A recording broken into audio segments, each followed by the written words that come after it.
What is up, everybody? We got the Clean Hits podcast. This is episode 12 already. And what we're going to be doing today is ranking all the NHL teams. We got a tier list that we made.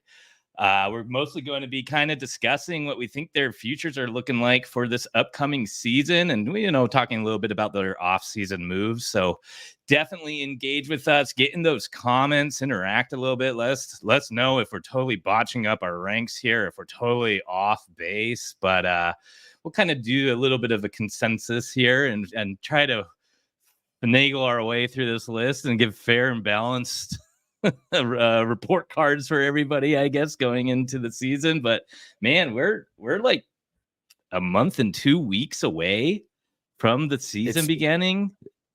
It's that point where you're like, all right, let's wrap this up. Like, I'm getting tired of it. Like, we're so close, but so far at the same time. It's like, oh my God. It's like we're flirting with it now. I was almost more comfortable in the dog days of summer, but I'm like, no, we got to do rookie camp. And yeah, the longest preseason in sports. It's unreal. Can't stand it still, but that's a topic for another day. Yeah, no kidding, Kenny.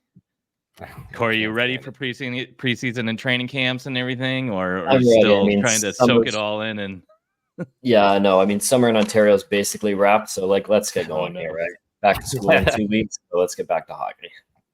Yeah. It's always when NFL season begins, there's kind of like 2 weeks where I cannot think about hockey still. And then it's like training camp hits and you're like, oh, well, okay, I'm going to shift over. That was fun while it lasted. But and now there's I think the latest thing that came out for Utah was Valimaki's road trip to Utah, which is really starting to make it all sink in. About the move that this is happening. Players are getting to location. I think Sergachev is still in Russia. If you've been looking at his Instagram, it's pretty awesome. He's in England. I was going to say definitely look very countryside, and I would have called it cottagecore. The pictures that were coming out, slowly making his way enjoying it all. What? Slowly making his way west, right? Russia, England, Salt Lake City. Well, it takes a long time to walk a goat, so he's probably got to stop a lot. Yeah. Goat walking goat. Yeah, a couple players already there, right? Like Liam O'Brien and maybe some others. O'Brien just touched down, and they handed him the sushi from the airplane, or like right as he landed in the airport, they got a box of sushi. So wasn't it? I think it's Connor Ingram, right? Who said previous years he'd spent some time there in the off season, so he's probably there already too. Yeah, and then I believe Krause bought a home seemingly like 2 weeks after he announced. Yeah, they've seen some photos and stuff of him kind of getting a lay of the land, figuring out where all the grocery stores and that sort of thing is. So where he's going to take Butterpig for walks. Yeah, I'm gonna miss that dog. Yep. Oh yeah, Butterpig top fans no longer hit an Arizonan.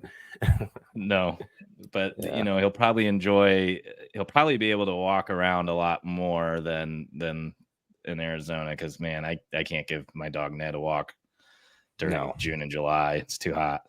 Hurts the paws. Anyways, if you are not subscribing, please find us on cleanhits.substack.com. We're going to start releasing our player preseason grades. We did a draft in our last podcast episode, so make sure you check that out to see who we're going to be covering all season long. We're going to be kind of talking about how we thought they were last year. And then come January, we're going to be discussing how they've been through that first half of the season. And then we'll be giving everybody a final ranking. So if you want to see which one of the Clean Hits crew is covering your favorite players, make sure you check out our last episode. And those player report cards are going to be dropping on our Substack blog at cleanhits.substack.com. We are on X/Twitter at Clean Hits Hockey. We are on Instagram, where Kenny is dropping all the meme rage and our cool, you guessed it, the Utah try to name that player quizzes. Those have been a lot of fun. So make sure you're following us on Instagram. I believe that's Clean Hits Hockey as well. We're on YouTube. We're on Spotify. We're on Apple now. So make sure you're liking, subscribing. All that engagement helps build this Utah Hockey Club community. And you are all obviously a huge part of it. So we love that engagement. We love chatting about it. But let's get right into this team rankings. So our tier list, we got Cup Contenders at the top, playoff bound, fighting for a wild card spot, the mediocre purgatory section, And then fighting for James Hagen, who is supposed to be kind of the top prospect in this year's 2025 NHL draft class. And at the very bottom here, we got the lone team who will be in the 4-1 for the homies tier list. So let's just start off and rest of these Arizona Coyotes. Pour one out if you got one. Crack one open. Pour it out. So tough. Our team, our favorite franchise, but we are going to continue to see the resurrected version of this team hopefully move up a couple tiers than where I would have ranked them last season. But I say we just go in the order we have here, which is alpha order, if that's cool with everybody here. Yep, works for me. So first up, we got Anaheim Ducks. This is a team that I've been waiting to see pop off. I mean, this has been a pretty long rebuild for them ever since the Getzlaf and Corey Perry era ended.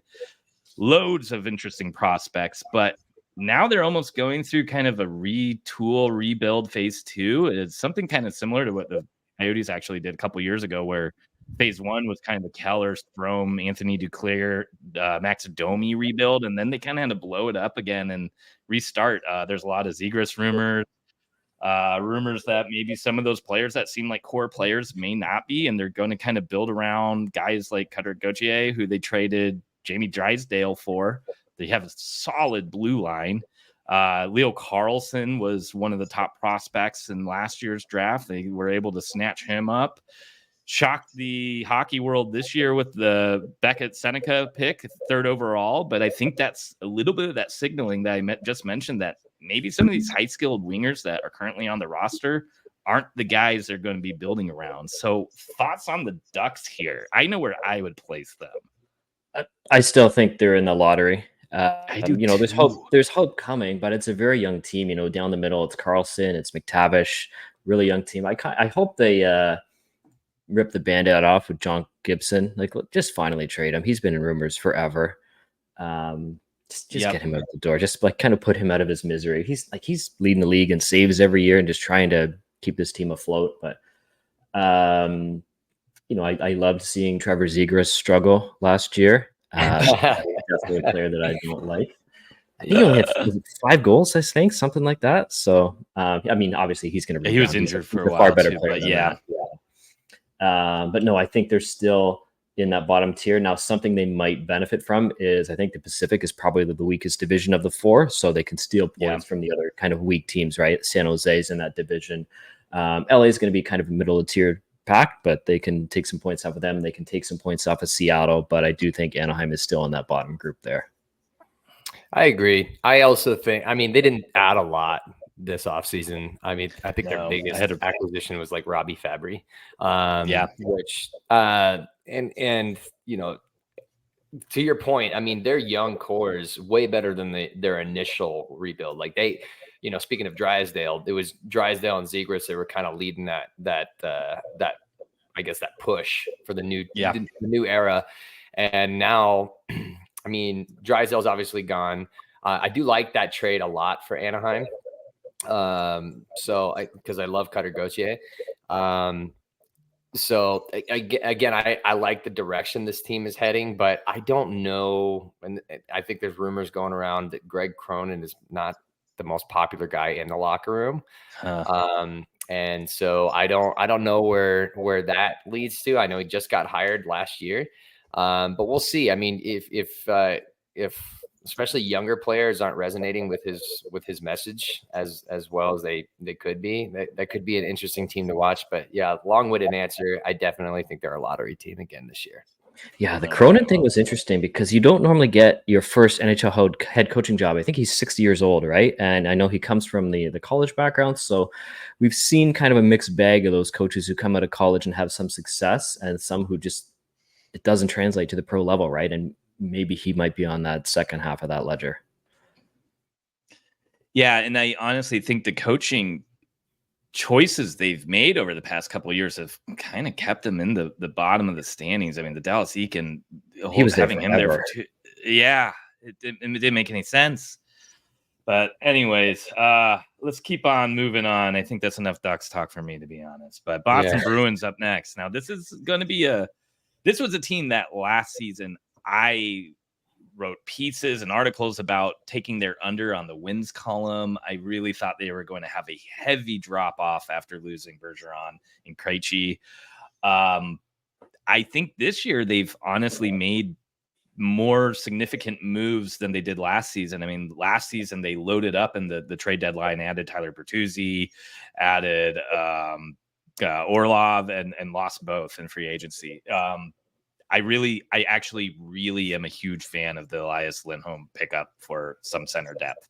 I've seen some takes where it's a little bit too much more of another two-way guy, but this is a guy who really excelled in Calgary with some finishers. And say what you will about his time in Vancouver, I just don't know if he got utilized in the proper way, but he should be the guy, top-line center, at least top-line center power play minutes in Boston. And I can see him having a nice resurgence here. I think this is an obvious playoff-bound team. I don't think I'm willing to put them in Cup contender, though. What do you guys think? I think they're Cup contender just based on their defense.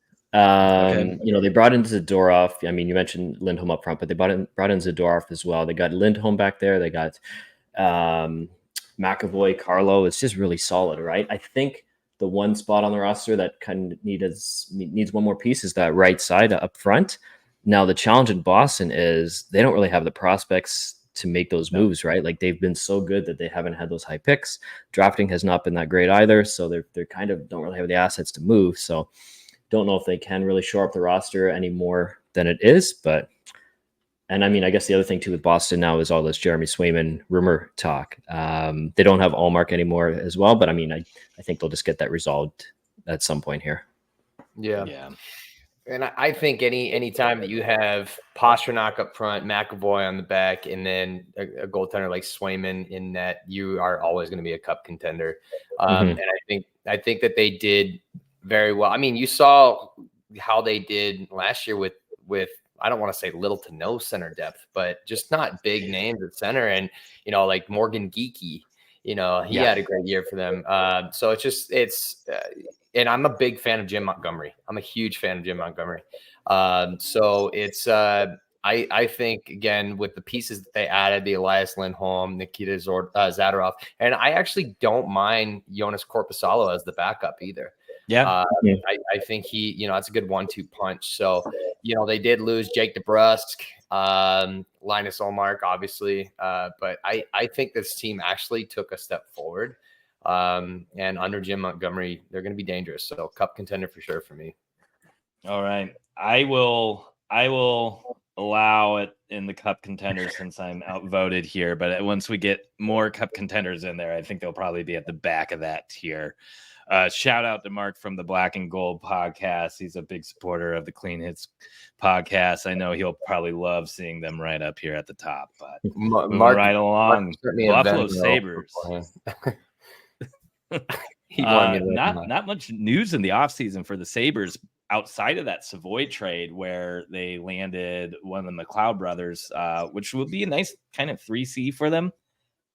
I think they're one of those teams where outside of goaltending, they don't need to do too much tinkering. They're kind of in that Anaheim position of a wait and see, but I think they're much further along. Obviously, Tage Thompson looks like one of the top centers in the league and will probably be there for a long time.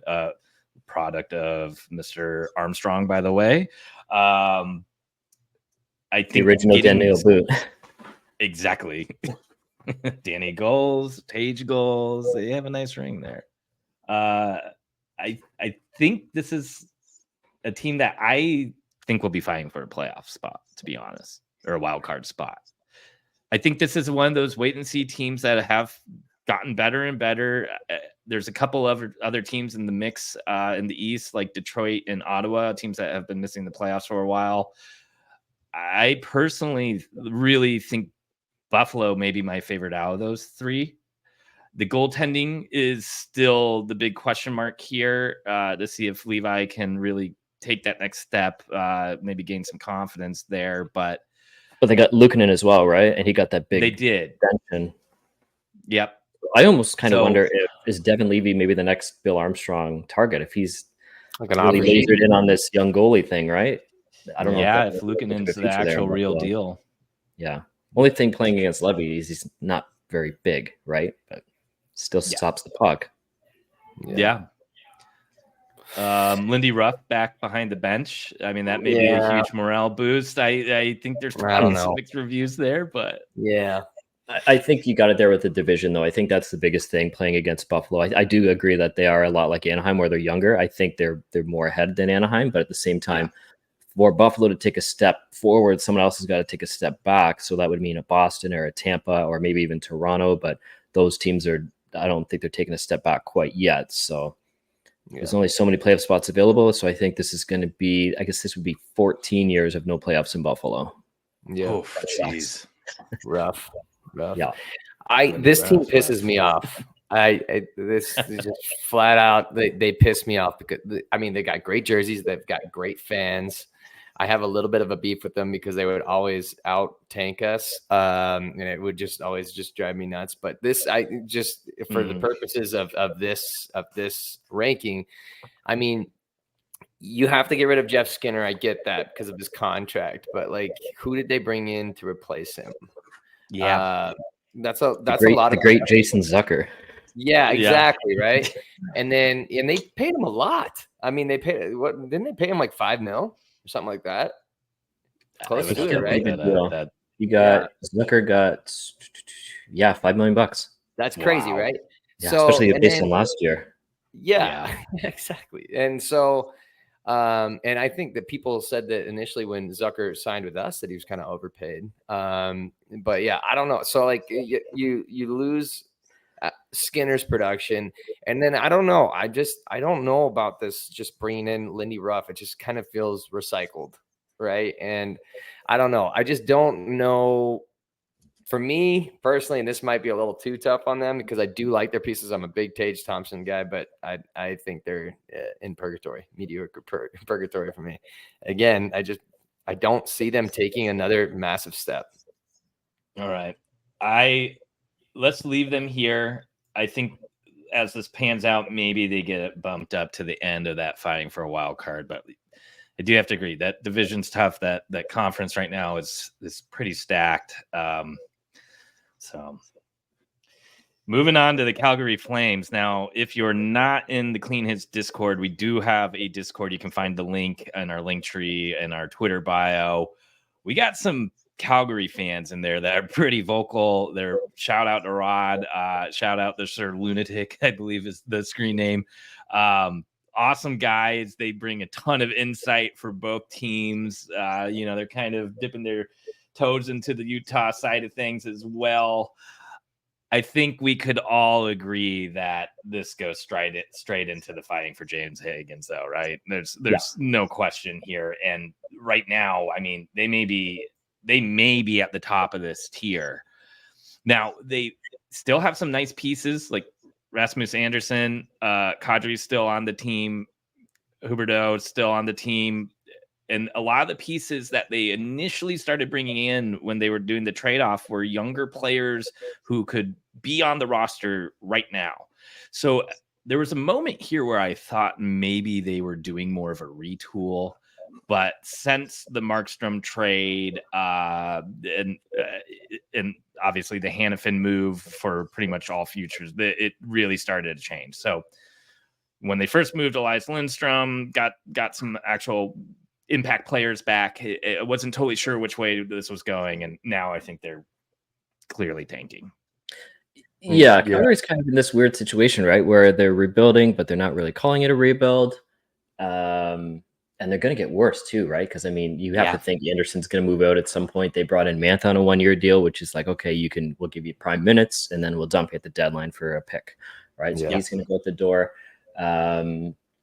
This is going to be a team that's in the lottery in my mind. Yeah. I mean, I love some of their pieces. That Sarangovic. Sarangovic had a really nice season at the end of the year. Yeah. And I love Dustin Wolf as a prospect. So it's gonna be interesting. I do think that this would be a fun team to watch this year because one, they are going to be fighting for potentially first overall. I agree with you guys. They're probably the first one circling the drain. And you add Hagen to that mix, and then they drafted which high defenseman did they draft this year? Was it Yep. Yeah, correct. Correct. Yeah, he's going to be exciting, right? So they've got a Yeah. lot of good pieces for the future, and if they add Hagens to it, it's just going to be amazing. And I agree with you guys. You know, they can potentially ship off Lamborghini, who went back to them this year. Mantha, those guys will all, you know, get them some assets at the trade deadline. So Calgary, while it might be painful to watch your team this year, we definitely understand that sentiment, by the way.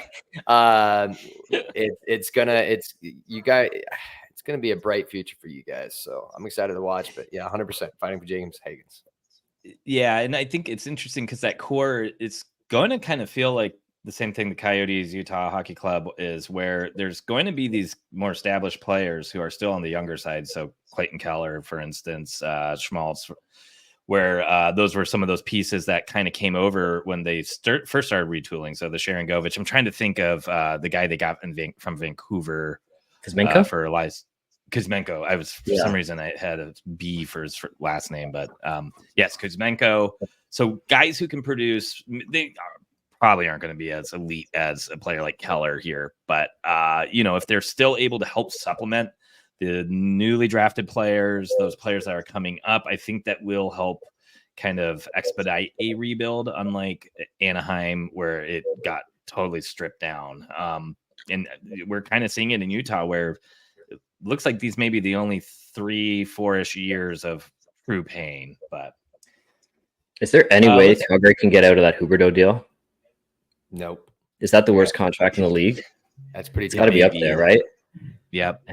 I mean, San Jose got out of some pretty bad ones. Yeah. But Carlson did put up like he won the Norris. Yeah, historic season. So I think that made it a little bit easier. And I think Dubas just sees one stat and he's like, oh, yep, I got to get the guy. So yeah, but they had Burns and Hurdle on top of it. And I know Hurdle's a much younger player than Burns, but that's a long contract. And you knew Vegas was going to get him. Oh, God, that frustrated me so. Oh my gosh. But yeah, exactly. Right. We all have a little disdain in our voices there. This is an interesting one. Carolina. Yeah. Cup contender for me last season, but I am not expecting them to be able to get out of the East anymore. Yeah, I've kind of taken a step back from them. They didn't really do a whole lot in the offseason. They've always kind of been this contender who's never really lived up to the expectations. They're still kind of lacking the star power. They brought in Kuznetsov for a bit, right, from Washington, but now he's gone. So, I mean, they do still have Aho up front, and Svechnikov is there. I know he missed some time. But I don't know. The defense has kind of gotten worse. Freddie Anderson, I mean, he's going to probably split time with the Russian goalie there. But, I mean, Anderson's missed so much time, too, with injury where I mean, you can probably put Carolina in that cup contender tier, but I don't think they're going to win it.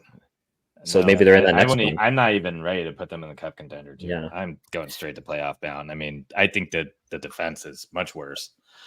I know they added Gossesbear back into the mix, but their youngest really defenseman is 28. That's crazy. Wow. Yeah. Orlov 33, Slavin 30, Burns 39, Walker 29, Gossesbear 31. Wow. Chatfield 28. The Walker pickup was nice, but I don't think it makes up for what they lost. Yeah. I don't know, though. Carolina always finds a way to be a cup contender. And I don't know if that's a testament to Rod Brindamore. And yes, while I agree, losing Pesci and Brady Shea, that's two huge pieces. And I still don't understand why they didn't. Yeah, exactly. I still don't understand why they didn't hold on to at least one of them. Especially if you're replacing one of them with Shane Gossesbear. And no disrespect to Ghost. I love Ghost. I think he's a very underrated player. And I think, I would have actually liked him on Utah. I actually love both of their pickups. I wanted Sean Walker. I wanted Utah to target Sean Walker because he's a defensive defenseman, underrated. And Shane Gossesbear is the polar opposite. I mean, he's an offensive defenseman. So I don't mind their additions, but I do agree with you guys that what they lost definitely outweighs what they brought in. So yeah, I'm kind of with you, Brad. I think now that I talk about it, initially I had them as a cup contender, but now that I talk about it out loud, I think playoff bound is probably the most fitting tier for them. The other thing with Carolina this year is now they've dove headfirst into the analytics, right? Don Waddell's out. Eric Tulsky takes over as the full-time GM. They still need to re-sign Seth Jarvis. And we know their owner is very involved. Hopefully it's not a case where, it's penny pinching and they piss off the player, but they still need to re-sign him. Offer sheet. Come on, Bill Armstrong, offer sheet. Wouldn't that be a sweet Carolina has been a target of offer sheets before too, right? Yeah. So yeah. What if Montreal got them back? That Kotkaniemi contract's not looking so hot, considering they had to give up two of their top defensemen because of cap purposes. That's when being also petty. That Orlov contract's not looking all that hot either. No, that was kind of weird. That was a strange one. Yeah, agreed. That's right. I'm not even going to. I'm sorry. That's when being petty, like with the Kotkaniemi thing. The karma kind of came back. I mean, I get it. It was funny, but I mean, karma is a bitch. Yeah, exactly. For real. I guess here. Wait. I think this means it should be like this, where Calgary should probably be at the bottom here, but Chicago Blackhawks, I mean, we know what they are. It's not there yet. Tyler Bertuzzi, nice ad. Speaking of Carolina, Teravainen, bringing him back, nice piece too. But there's the goaltending's too bad. The blue line is just awful. Bottom 5 in the league. This is still a team that's a while out until we start seeing them take that turn, because it's a team that had to completely strip it down. Bedard, I'm sure, will have another fantastic year. One of the most exciting players of the league. This is obviously in a very, very exciting prospect pool or under 25 pool. It's not there yet, and they're going to be able to add another solid piece this year. Anything else need to be said on this, or should we move on to one of the most interesting teams? Only other thing about Chicago is they're getting Taylor Hall back this year, right? So that's good news for Bedard. Who has somebody, I mean, he's not on Bedard's level, but at least it's a lot closer than playing with Nick Foligno or Athanasiou or one of those guys, right? So, but no, this is obviously, this is all a lottery team. Yeah. One interesting thing, just kind of looking at the logos, though, I don't think the bottom teams this year are nearly as bad as they have been the past couple years. The NHL in general right now feels like there's going to be a much larger group of teams who are able to put up, in the 70s to 80 points.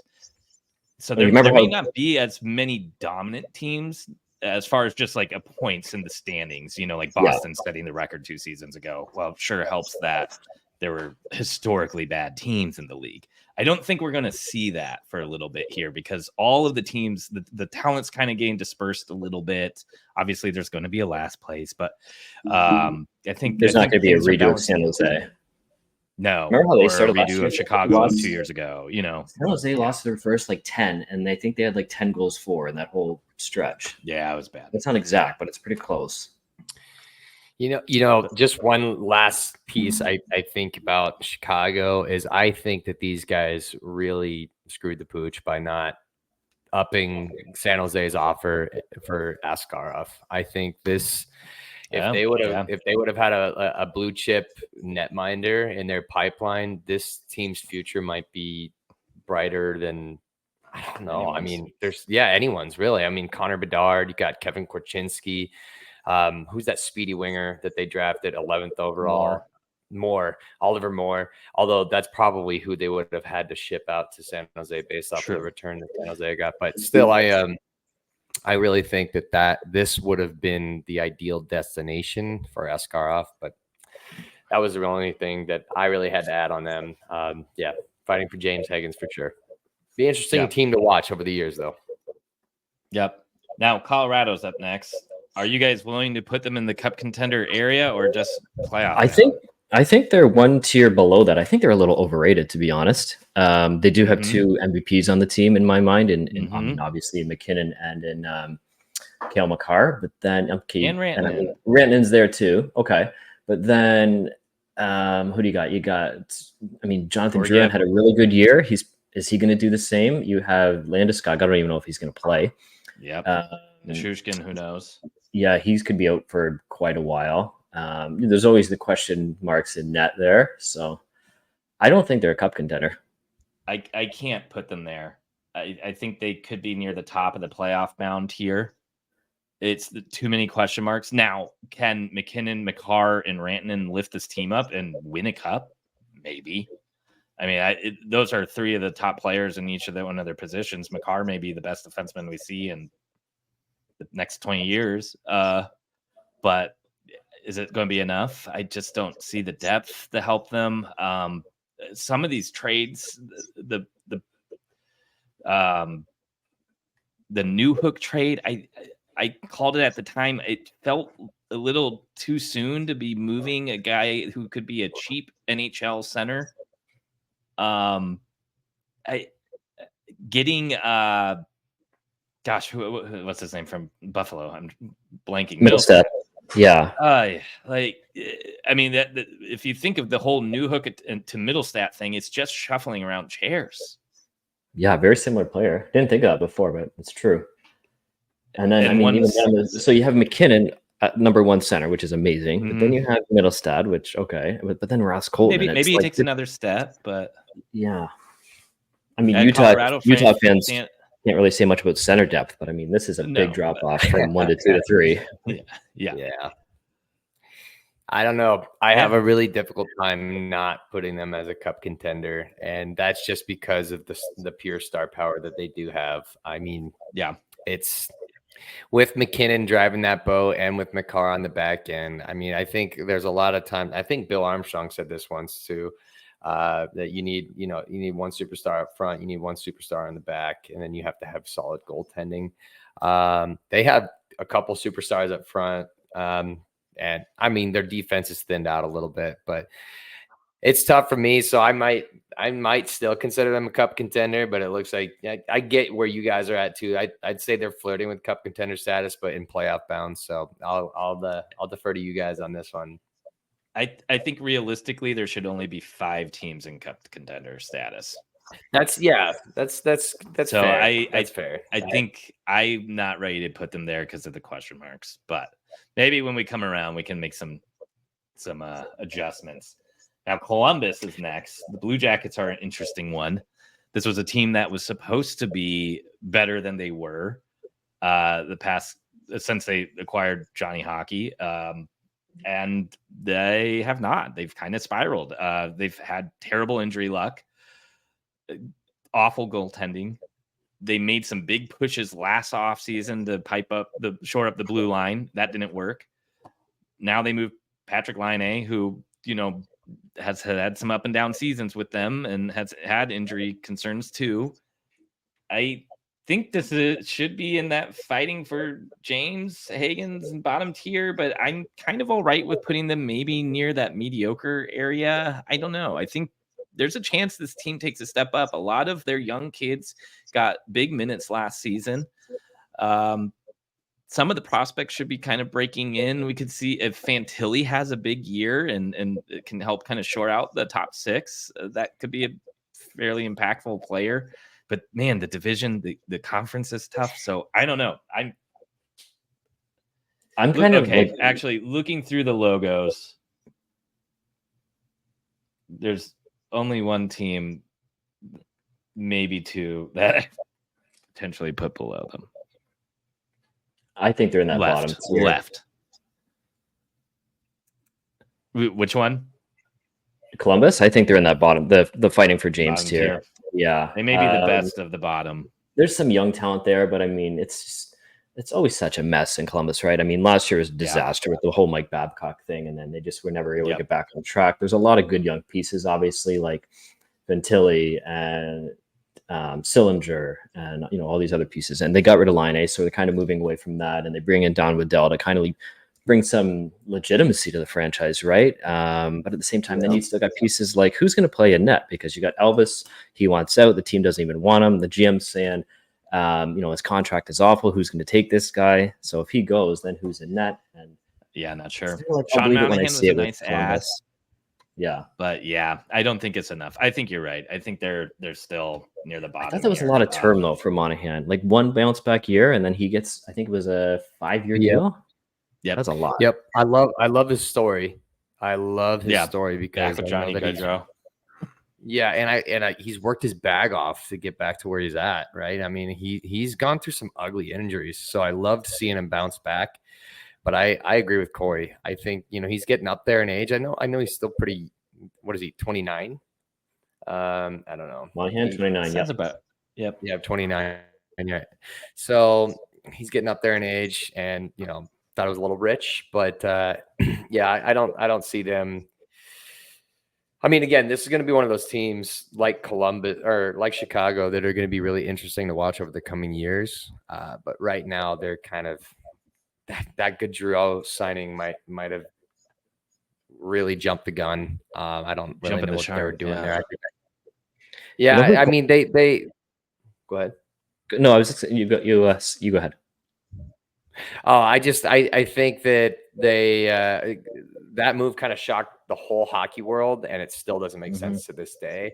And honestly, I cannot stand the Laine trade for them. I know that their hands were tied, and I do like Waddell, but he is young, and when he's healthy, and if he is healthy, they're going to regret that trade.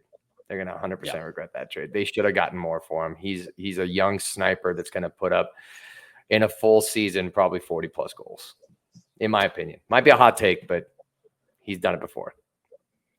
I feel like the Blue Jackets kind of remind me of like the Gretzky era Coyotes, right? They're bringing all these random pieces. I mean, they had Laine, Gaudreau, Monahan. It's like Owen Nolan and Tony Monte and all those other kind of Gretzky era teams. There's not really a whole lot of direction. There hasn't been a lot of success. They've won 2 playoff series since they came into the league 24 years ago, and one of those was in the bubble. So it's like, does that even really count?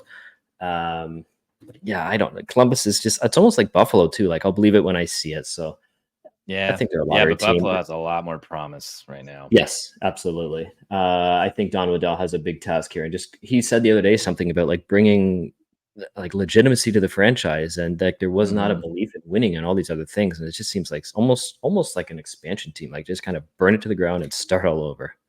Yeah. Yeah, sorry, Columbus fans. I feel for you guys, but this has been a long one. Lots of ups and downs since those playoff years. All right, let's move to, I think, one of the best teams in the league.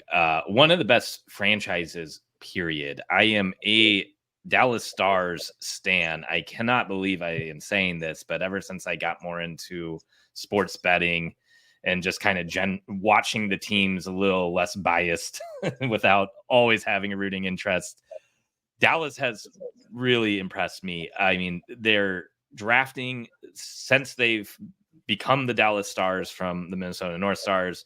I mean, this is a team that has, honestly, I don't think they've ever had a bottom 5 finish in their franchise history. I need to double check that, but the only time they won the lottery and drafted in the top 3 was that year they got Heiskanen, and they moved up from spot like 11. This is a team that has consistently always been able to put together a competitive team, and we are in a new era of the Dallas Stars with Jason Robertson, Heiskanen, Ottinger, who, mind you, were their first, second, and third round selections in the same draft year. Now we have Wyatt Johnston, who seemingly is the top player from the COVID year draft class out of nowhere and was not very heavily scouted, and Dallas were willing to take the risk on him. And now Logan Stankoven has broke into the league. They lost Joe Pavelski. They didn't really add too many pieces, but this is kind of keeping the band together and keeping it rolling. I think they're going to have some room to play with come trade deadline. I know they lost Chris Tanev, but I don't know. This is a team that I don't see how you can't call them a cup contender. Yeah, I think they just need to find that Tanev replacement. I look at the D here, and they have names like Lyubushkin and Matt Dumma, so 2 former Coyotes there in their top 6. Things get a little shaky there, but if they can bring in one more top 4 D, and I think the other thing with them too is if Ottinger can play how he needs to play in the playoffs, then yeah, this is a cup contender in my mind. It's just solid throughout. Rupe Hintz too, an incredibly underrated player. Oh yeah, I completely agree. One of my favorite players in the league. I mean, a lot of these guys are, and I have never liked the Dallas Stars. And so many good young players that were not. I know they still have people coming up. Yeah, like Logan Stankoven and Wyatt Johnston and Maverick Bourque. Like they were relatively high picks, but they weren't like, first, second, third overall. Top five. So, Yeah. Yeah. I love the fact that Duchesne came back on the same deal. That's a great deal for them. Mason Marchment has turned a new leaf over there, man. Like, I had him in fantasy and he just would not stop putting up points. I would have never guessed that, right? But to your point, by the way, one of the best nicknames in hockey is Stank. That's so awesome. Yep. I love that. Like, that is just so filthy, dude. I just like, what a play by Stank. Maverick Bork is, that they called him up in the playoffs, right, as kind of like a last ditch effort. He's solid, and I think I've kind of beat this drum, and it's probably going to sound a little ridiculous at this point, but again, you've got 3 premier, listen to that word, players in 3 premier positions. If you have that, you, in my opinion, are a cup contender hands down. And you hear this every year, but this team is, I could see them winning the cup for sure.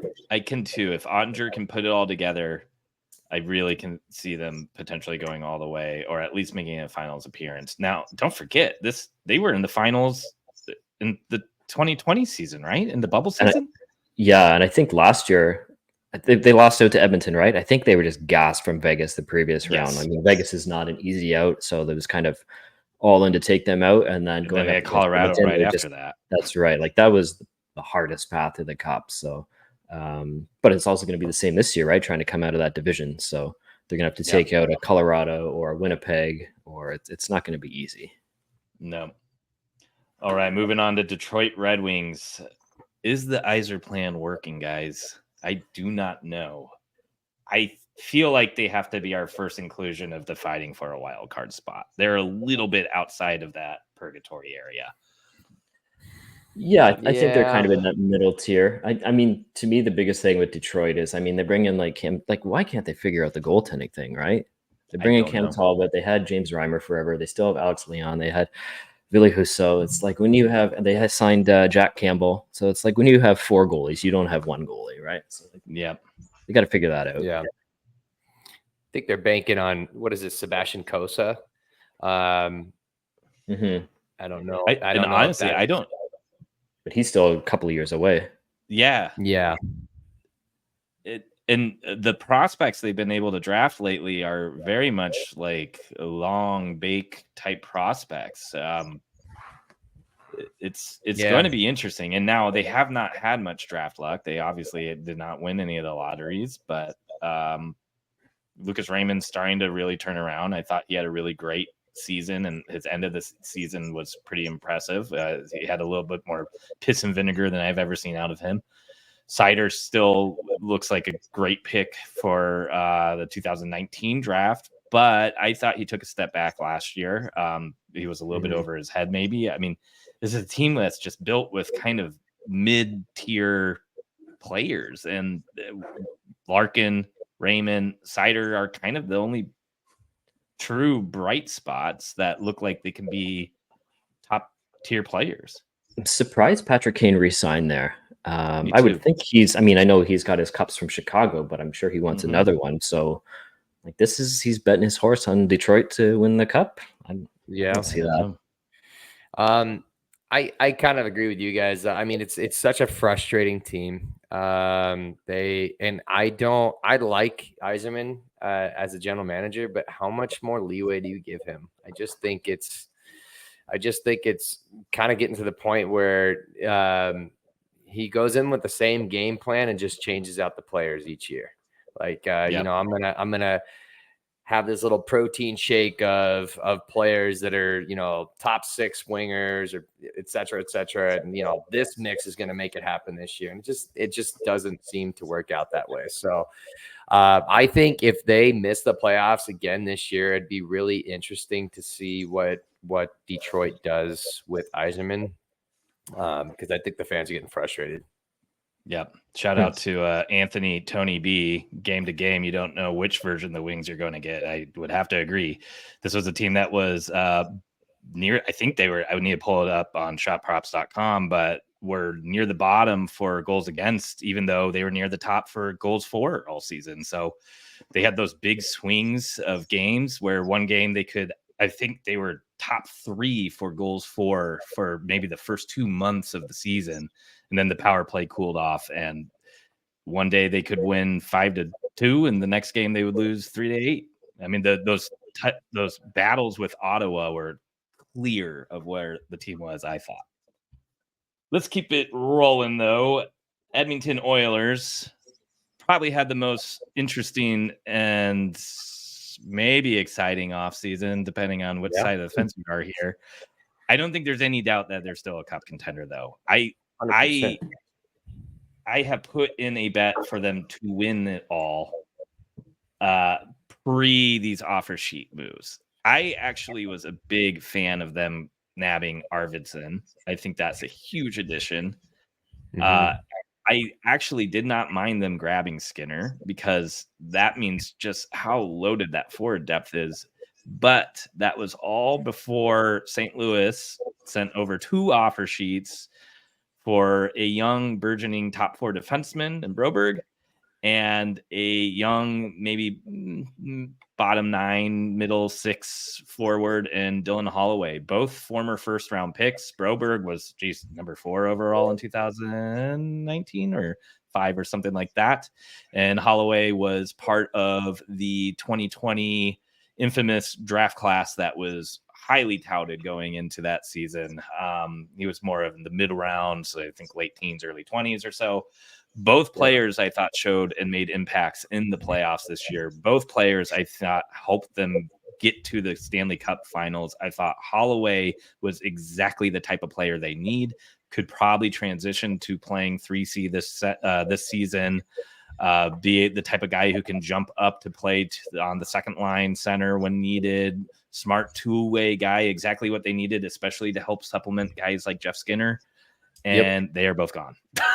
So I still think any team with McDavid and Draisaitl and Evan Bouchard, who I think has been fantastic, and if you look at his numbers in each season's playoffs, it's like that's where he gets his Popeye spinach, is during the playoffs, and just goes absolutely like Super Saiyan in it. And the following season, he follows that up and kind of continues it. So he's a guy I actually placed a Norris bet on. One of my favorite Norris futures. I think it's about plus 850 or so. I thought Stuart Skinner was fantastic in the playoffs. Ultimately, the Panthers were able to outgrind them, out-coach them, out-everything them. But outside of the offer sheets, this was a team that I thought was kind of a dead ringer to be back in the finals. But now I'm not as sure, even though I do think they're one of maybe the top 2 teams in the West, top 3. Yeah, I put them a shade below the Cup contender tier, just because, I mean, it's always a story in Edmonton, right? Like, the defense is not there. I mean, obviously it's not going to be on the same level as when you have McDavid and Draisaitl and all these other guys up front, but they lose Broberg, and then just the split on D. You have Ekholm, Bouchard, and Nurse. You got those 3, and then you have Ty Emberson, Brett Kulak, Troy Tetchert, so 2 former Coyotes in that group as well. So not the greatest bottom end of the defense. And what happens if one of those top 3 guys gets hurt? They also have no cap space. So like this is the finished product going into the deadline. Maybe some minor tinkering, but that's kind of it. The thing with Edmonton, though, is they're going to be able to beat up on that division. Anaheim's not very good. LA is kind of middle of the pack. Calgary's going to be at the bottom. Seattle, we'll see. So they can rack up some points within their division, and just based on that, they can get high in the division, and then that could be an easier path to maybe a path to the final again.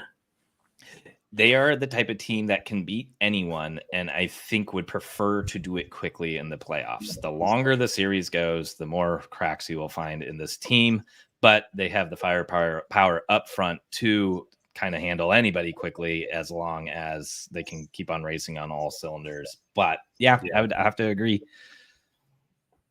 I this can be a little bit of a hot take, so I apologize in advance, and everybody's going to think I'm crazy for this, but I think so. I agree with you. I think they're a Cup contender, but after the brilliant move by Doug Armstrong, I think it was an amazing move. It's going to change offer sheets in the future. I think what they should consider doing is trading Zach Hyman. And it's the reason why. I know it's tough. It's a little bit of a hot take, but Zach Hyman, you could trade him and get a haul right now. And if you look at his goals, this is no disrespect to Zach Hyman. I think, he's a great hockey player. But he had a lot of tap-ins this year. You could find a cheaper guy that you could throw up there. And Arvidsson's maybe already be on the roster. Yeah, exactly. May already be on the roster. Skinner as well. Skinner, they signed for dirt cheap too. Skinner's a 40-goal guy. You could trade Zach Hyman, fix your holes on defense while remaining cap compliant. I think that if they do that, they are a legitimate Cup contender up there with Dallas. No questions asked. So again, a lot of people are going to be like, why the hell would you do that? The guy just put up 50 plus goals. I don't know how many goals he scored this year. But I mean, he's getting up there in age. That's what I would be looking at. One other thing with Edmonton, Leon Draisaitl last year of his contract, unrestricted next summer. How much money to come to Utah? Want to be the number one center in Salt Lake? Yeah. Ooh, another hot take. Also, we're just a hot bet take. Draisaitl for Hart is very interesting. I believe it's in the plus 1,000 range. If McDavid were to go down and Draisaitl becomes the guy and helps carry them into the playoffs, that is a hell of a story. And if he can kind of continue on a point race tear, that may be something that kind of considered doing a little sprinkle, especially if you're going to go heavy into McDavid, since he's the clear favorite. All right, let's move on to my favorites, the Ice Cats, Florida Panthers. I don't see how you don't put them back into the Cup contender territory after just winning it all. But you can make some arguments that they lost some key players, especially on defense, and that maybe this is going to be a little bit rockier of a year for them. Thoughts? Yeah, I think they lost some pieces, but I think that even the bigger thing playing against Florida is they're just going to be gassed. I do think they're in that Cup contender tier, but I mean, two trips to the finals back to back, the style of play that they play, it's going to be very hard to get back to the finals for a third year in a row. Yeah, I agree. I think the fatigue's going to kick in a lot, but I do think that they're a Cup contender. I mean, that roster is built to contend for a lot of years to come. That Tkachuk deal by Bill Zito is going to go down as one of the best trades in the last decade, I think. That I remember where I was. That was one of the biggest trades I think that rocked me. I was like, I cannot believe that just went down. I think, losing Montour and Oliver Ekman-Larsson is going to be tough. But they still have Gustav Forsling. They have Aaron Ekblad. They have Forsling took such a huge step during the playoffs last year. And honestly, you could have said the same thing last season where they lost Gudas and they had Montour out for part of or was it Montour and Ekblad or both were injured at the beginning of the season.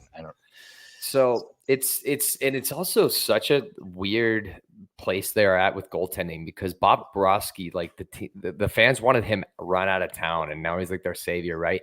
But they also have Spencer Knight, which is like, what is Spencer Knight's deal? That's another guy that's he's their future in goaltending and he had to step away, for personal reasons. I get that. I'm assuming he's back and healthy. I'm rooting for him. That's going to be so interesting to watch because Bob Bobrovsky might be, especially with the salary cap going up, might be a trade target and they might have their future guy in net. And, they could continue to add to this already built roster. So, long-winded answer. I do think Florida is it's going to be a Cup contender for a while. And if we want to talk betting, Sam Reinhart's not going to get 57 goals again. I like the player, but I mean, crazy. Yeah. And he's got the big contract. So, that's a tough one. More power to him, though. What a great year for him. I would have never guessed Sam freaking Reinhart was going to score near really fun to watch. Goals. Yeah.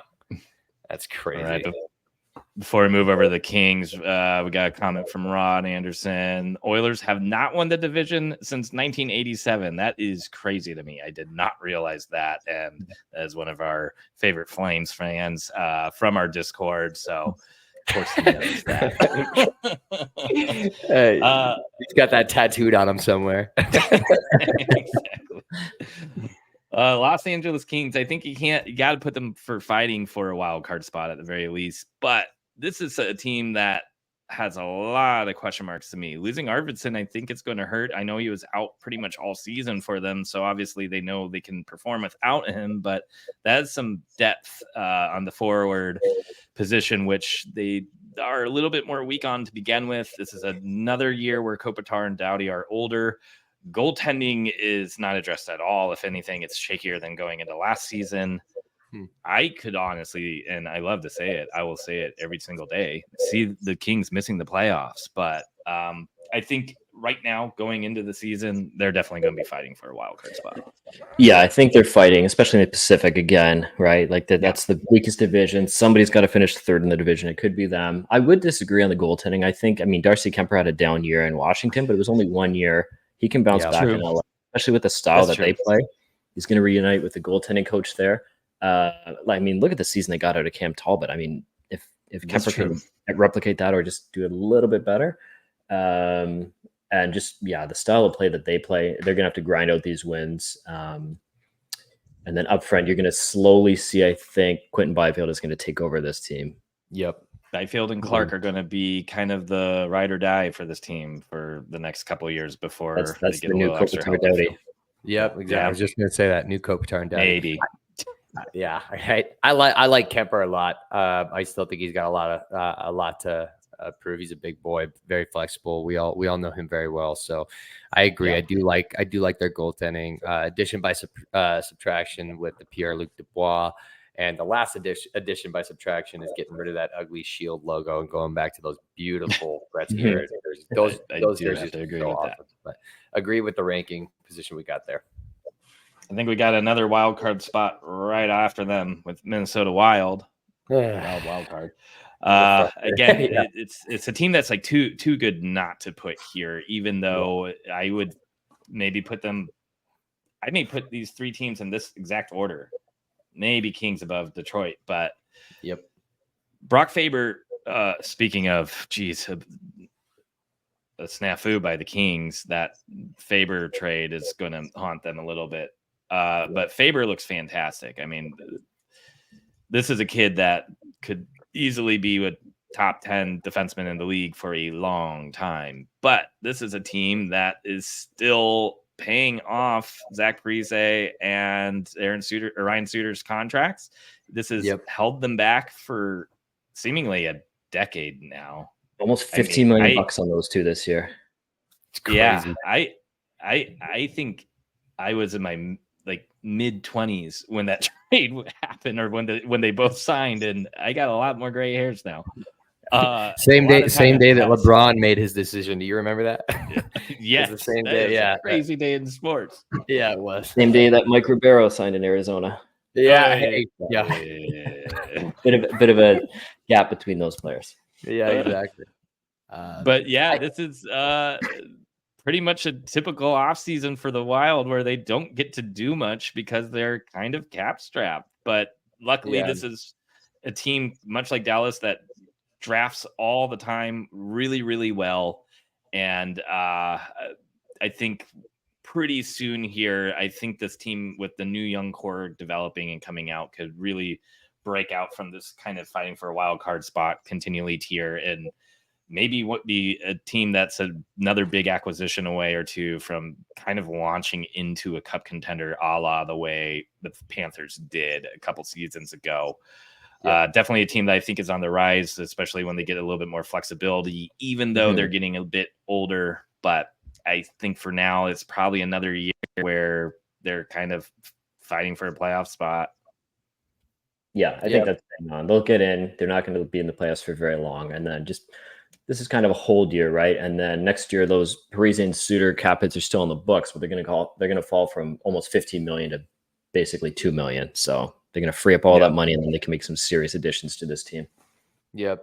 And I still agree with the moves. I know it was ballsy to do by Bill Guerin, but I would have done the same thing. I think the buyouts were necessary, and it's only going to hurt for a couple of years. But I agree. I think they're a wild card, no pun intended. And they are just a fun team to watch. Look out for them in the future because of the pieces that they have. I love that Middleton guy as well. And then they, I forget their netminder that they drafted same year as Kosha, I think. God, I forget who they have. He's he's a high-ranking goalie prospect. Yeah, watch out for. I think his name starts with a W. I'm drawing a blank too. Wallstead, Jesper Wallstead. Yeah, look out for him. Yep. He's gonna be good. Yep. So, moving on to Montreal Canadiens, Les Habitants. I am kind of in between that mediocre area or fighting for a playoff spot at this point. Mediocre. Okay. Yep. I'm putting them ahead of Buffalo though, but I would not be surprised if these guys are knocking at the door too. The Patrick Laine trade we just talked about, they didn't have to give up anything for it. They may have just added a 40 goal scorer to this team. Slavkovsky really had a hell of a season by the end of it last year. I still think the center depth is nice. It's decent. I don't think they have kind of a prototypical top centerman, even though Nick Suzuki is pretty dang good. Cole Caulfield, another great goal scorer on this team. The blue line is kind of where the fall off may be, but they got some prospects that are going to be kind of slowly getting integrated here. So David Reinbacher, Lane Hutton, he may make the roster this season. I think he's on the team. Yeah. So lots of promise here. I'd agree. I think they're probably going to be in that like 12th worst spot still. It's like mediocre, but good mediocre because they're on the way up, right? Not on the way down. Yes. There's a very big distinction between bad mediocre and good mediocre. Yeah. The Coyotes have been on the bad mediocre side for a long time. Yeah. Another piece too with Montreal, Kirby Dach coming back, right? Missed basically all of last season. So he's kind of the forgotten player. And then on Patrick Laine, it's almost like a freebie. If you take him out of that trade, it was trading Jordan Harris, getting a second-round pick back, and then just seeing what they can do here with Laine. I mean, he does cost a lot, but they're not anywhere near the cap. So let's just see what happens. And he might thrive in this market. He thrived in another Canadian market in Winnipeg. He might, with the big media and all the fans and all that sort of thing. He still can be a 40-goal guy. Just didn't work in Columbus, and I think there's pretty good potential for a bounce back here. And if it doesn't happen, he's only signed for 2 years, and then they can move on. I am very excited for pregame fashion show walk-ins from Patrick Laine in Montreal, though. This is going to be maybe the best part of this trade, to be honest. Yeah. Anything else about the Canadians before? Oh, you want to go ahead, Kenny? Yeah, just real quick. I think I love St. Louis. I love the Laine trade. Just the few things that they need to address before they become a wild card team. They're a small team. They got shaky defense and shaky goaltending. I think if you address those, and it's only going to take a couple pieces because your young pieces are really nice. Add some size. Let their defensemen that Reinbacher should be good for them, and maybe address their goaltending situation. They could be a playoff contender next year. Yeah, I think they are a step or two away from it, and I think the St. Louis injection really helped kind of make this team believe in themselves. And I guess that's kind of where I would say maybe they are going to be fighting for a playoff spot, because this is that type of team that can really kind of bond and you're young enough, but still have enough savvy vets on it that maybe the whole unit is better than those individual players, but maybe there's a little magic in Montreal this season. Nashville. This was a team that I would have probably put in the fighting for a wild card to purgatory area. I can't imagine them not at least making the playoffs. They did last season. It wouldn't shock me. I didn't expect that. And you have pretty much that whole band still together, and added Stamkos, added Shea, and you added Marchessault.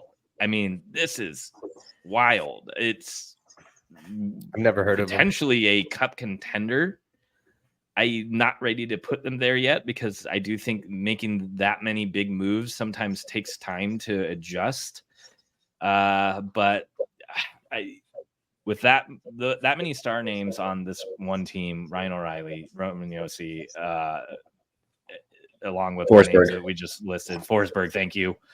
and all the young guys who took a step up last year, Tomasino, Kiefer Sherwood, Evangelista, all of these guys were looking phenomenal. And this has been a defenseman factory. So their blue line, even though they may not have the flashiest names outside of Yossi and now Shea, is still a solid core. And of course, Saros is a fantastic goaltender.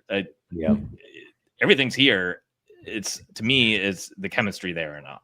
Yeah, and I think the other thing too with Nashville that stands out in my mind is, like, is Steven Stamkos a wing or is he a center?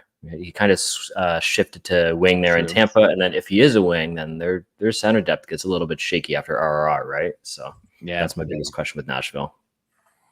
Nashville reminded me a lot of me playing like the EA NHL games. Like July 1 comes on and I'm like grabbing. Stamkos is a free agent. Yeah. Oh, so is Shea. So is Johnny Marchessault. Yeah, it was a phenomenal offseason by them. But I do think that you're right, Brad. There's a lot of change and a lot of turnover there. You never know how they're going to mesh, but I like their chances. I mean, they grabbed 3 of the top 5 free agents out there in one fell swoop. So should be a fun team to watch. And it's worth mentioning that Saros did allow them to send off Askarov to San Jose, which I'm jealous of San Jose, but as you know, Saros is still young, and I don't blame them for getting some assets for Askarov. So should be a fun team to watch in the future. And I don't think that they did bad on that Askarov trade either. I think they got a pretty good prospect. I forgot his name, but he was originally drafted by Vegas and is, obviously now made a stop in San Jose and now in Nashville. So overall, former first round pick. Edstrom, that's Edstrom. it. Yeah, they'll be a fun team to watch for many years to come. So definitely agree with their position where we're at. All right, I am ready to put Jersey into a Cup contender status or at the top of playoff bound. I got them the same. I think this is a team that is very reminiscent of Colorado in those years where they seemed very dominant. They have some of the best contracts in the league. In Vegas agrees here. So if you're looking at the odds for the teams to win the Stanley Cup, Edmonton is in first at plus 850. Florida is second at plus 1,000, and Jersey, Colorado, and Dallas are all tied for third at plus 1,100. So this is one of the most complete teams in my mind, both as far as young talent and vets. I think the Tyler Toffoli acquisition last year was just too many cooks in the kitchen, just loading up that forward spot a little too heavily. This allows their guys to cook a little bit more, as they say. I think the Hamilton injury actually may have benefited them in the long run because it kind of threw Luke Hughes and Nemec into the mix and kind of put them into a category where they had to eat big minutes, play tough assignments, and both were decent. I don't think anybody would say that they were bad, even though I'm sure there's plenty of Devils fans that were hoping for just monster seasons when those kids hit their rookie years, but that's fine. I think this probably was a better experience for them in the long run, and they finally have a solid goaltender. Yeah. The biggest concern for me is injuries. Can this team stay healthy? Jack Hughes has struggled with that pretty much his entire career, unfortunately. But outside of that, I mean, this is maybe one of the most dynamic, young, up-and-coming teams, and all those pieces are kind of hitting right now. Yeah, they got the goalie. Big fan of the Markstrom addition, and I think Jack Hughes is probably the most underrated player in the league if he can just stay healthy, right? Yep. Yeah. I do. I would have had them playoff bound. I just think if we're going with the 5 teams as Cup contenders, I like New York Rangers better than them. But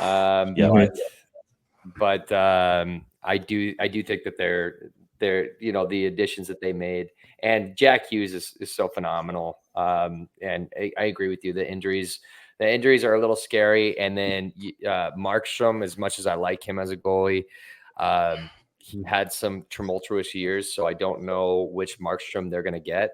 But yeah, I do think that they're up there. I just think that I would have thrown New York Rangers over them in the Cup contender.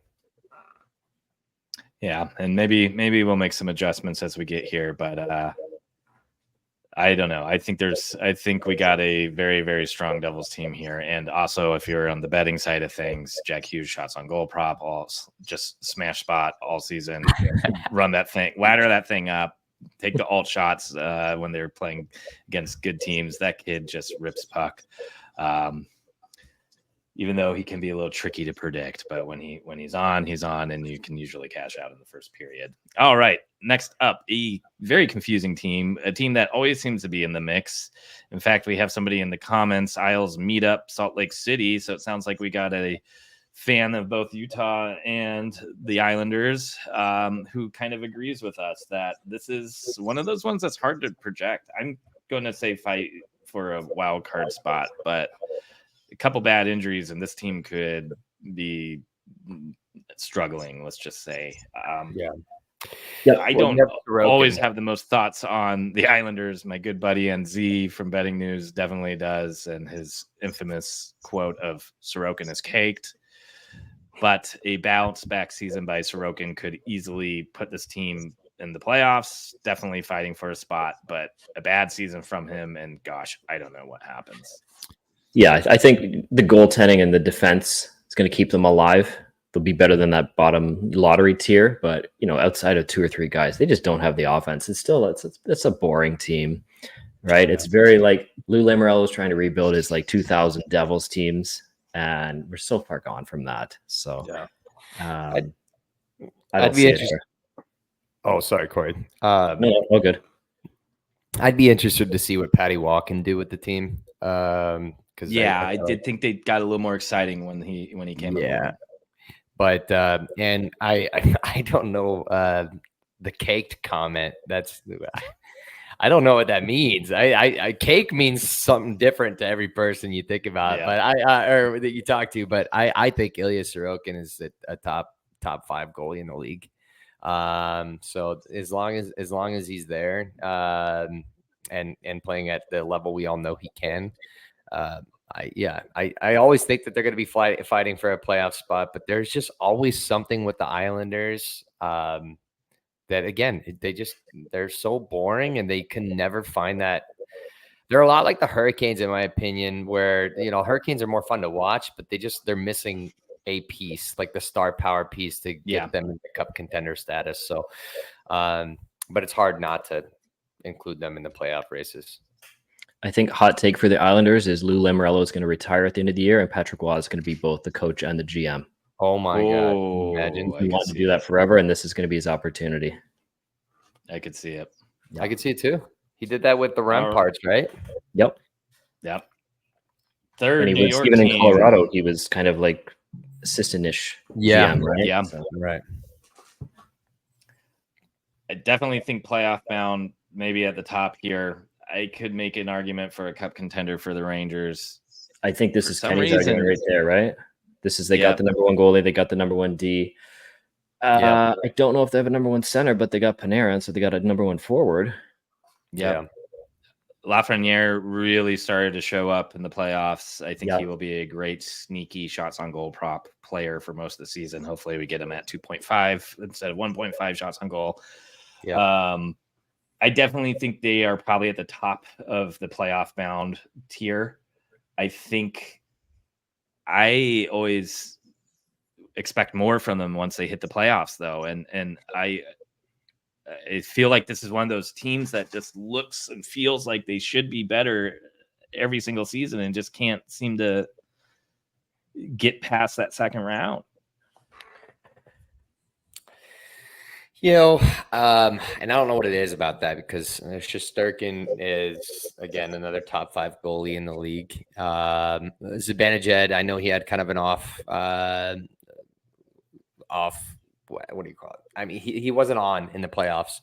No. But Panarin's the best free agent signing in the last 10 years. Again, kind of to reiterate what Corey just said, they have premier players at all 3 positions. I just don't see how they're not a Cup contender. I don't know what's holding them back, but I just think that they might be one of those teams that just gets there and falls on their faces. But something's got to give, and I think it's coming. So I have them as a cup contender, but I like where you have them. I would also be willing to swap them with Boston and maybe put Boston more like, maybe something more like this. I like them better than Boston. I do too, to be honest. How's that look? I don't know. Gosh, but then you think about it, then we go back to Boston, and they have premier players in all three positions too, with Pasta, McAvoy, and Swayman. I think they have weaker depth, though. Yeah, and I like Shesterkin a hell of a lot better than Swayman as of now. That could be something that somebody clips me for in the future, but yeah. I like New York ahead of Boston, but you didn't have to move that for me. I hope you didn't, but yeah, I agree. I think I've been thinking about it, Kenny. Yeah, very curious with the Rangers. I mean, we saw the breakout from Lafreniere. Like, is this finally the year for Capo Caco? And if not, I think he's an RFA at the end of the year. So if it doesn't happen this year, he's probably getting moved out. And his trade value, if he doesn't have a good year, it's probably not very high. Yep. Correct. All right. Ottawa Senators. Man, a team that I was very excited about last season. Brady Tkachuk is one of my favorite players. Tim Stützle, another one of my favorite players. But one of those teams that just can't seem to find a way to make all the puzzle pieces fit. And that blue line going into last season looked really good on paper, but had some struggles with injury. I mean, the entire team looked good on paper, but outside of maybe goaltending, they finally may have shored that up by adding Ullmark. Mm-hmm. I think they're definitely in that fighting for a wild card spot, and I'm willing to put them maybe even ahead of the Wild. I don't know if they're that good. I think they've kind of already should have taken the step, but they haven't done it. I mean, Ullmark is going to be a huge upgrade in net. Defense is kind of split, right? Chychrun didn't work out there, and then they get Nick Jensen for him. Well, I think that's a downgrade. I didn't get either. Definitely agree, but I don't think they need. I think and Shabbat is enough, to be honest. Yeah. And I mean, they're kind of like with Buffalo, right? Where for them to make a move up to the playoffs, someone in their division has to come down. So, and I don't really know if that's in the cards just yet with Boston or Toronto or Tampa or those teams who are going to be playing for a playoff spot. I think this is a team that could take one of the biggest leaps this season. They do have a new that's my coach. opinion. That's another piece there too. So it's kind of a new. I think this is the first full year with the new owner, new GM, kind of a new facelift for the team. So Stützle just didn't seem right last season. You got to keep Brady happy. He just saw his brother win a Stanley Cup, and there's already been whispers, I guess, that that there's teams calling about him. I don't know how substantial that is, but I would be doing everything in my power to keep Brady happy because he's your heart and soul of your team. I didn't mean to cut you guys off earlier. I didn't get either Jacob Chychrun trade, not the one where they acquired him from us, and not when they shipped him out because they were already heavy left D and they needed right D, which is why they acquired Nick Jensen. But I think they got hosed on that deal, and we'll take Danny Goals all day for that. But I do think that you guys are right. I think that they're going to be fighting for a playoff spot. I don't think they're mediocre anymore. But if they are, watch out. Big changes coming. We can move things around as we get through this too, but let's move on to the Philadelphia Flyers, who I think go straight into that purgatory area and maybe near the bottom.